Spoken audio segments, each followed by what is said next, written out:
like chicken. Not the kind you pick up, but the kind the church ladies stay behind and fix so as to be ready after the service. And maybe there'd be banana pudding. Not your lazy old Jell-O variety, but the kind with the custard boiled on the stove till it was yellow and thick with eggs and vanilla.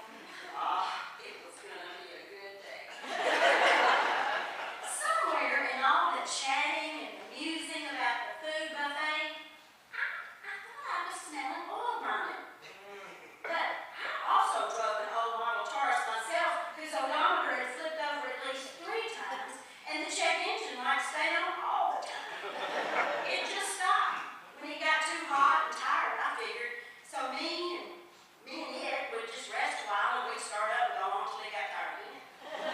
So, needless to say, I didn't pay much attention to a little oil burning smell until somewhere between Pine Bluff and McGee, I was fidgeting in the back seat and drinking way too much water when I noticed the oil light was on.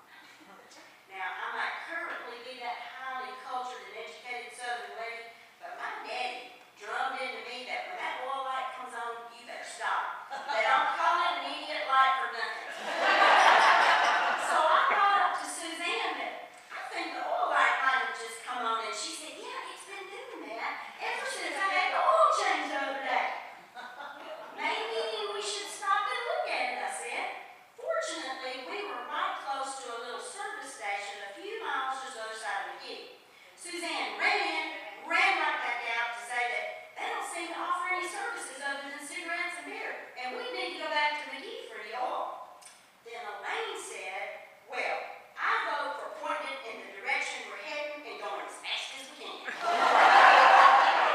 And I said, well, I can't tell you what I said because I had on my funeral suit and it got nice. So about 25 feet pointed in the direction we were heading, the engine locked up and the car came to a complete stop. I capped my water bottle.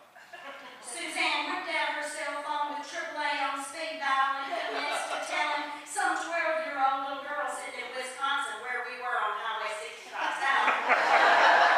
So they could send a tow truck.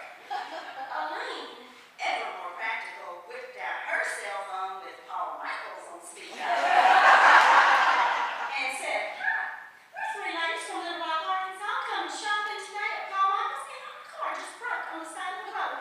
Can somebody come get us? In less than 15 minutes.